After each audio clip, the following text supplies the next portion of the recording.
Ça, c'est les pommes de terre, mais est-ce que tu connais le paradoxe de la pomme de terre qui est très facile et intéressant à comprendre? Donc, imagine que tu as 100 kg de pommes de terre de la part d'un agriculteur et que dans ces 100 kg, elles sont constituées à 99% d'eau, c'est-à-dire 99 kg, plus donc 1%, c'est-à-dire 1 kg de matière sèche. Et donc, nous, ce qu'on va chercher à savoir, c'est qu'au cours du stockage, on va passer de 99% d'eau à 98% d'eau et donc on cherche à connaître le poids total de ces pommes de terre.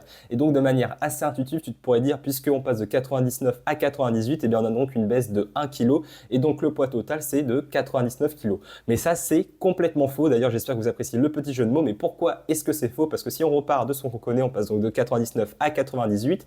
Mais la matière sèche qui est de 1 kg au cours du stockage ne va pas diminuer.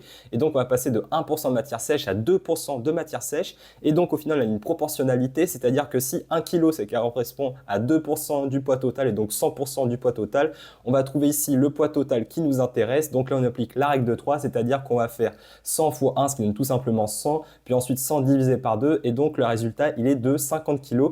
Et au final, ça paraît assez logique. Pourquoi? Parce que si on a toujours nos 50 kg avec nos 1 kg qui correspondent donc aux 2%, eh bien les 49 kg d'eau, ils correspondent donc aux 98% d'eau. Donc voici le paradoxe de la pomme de terre. Quand on parle de pourcentage, eh bien les proportions, ça peut être trompeur. Et bien sûr, si la vidéo t'a plu, abonne-toi.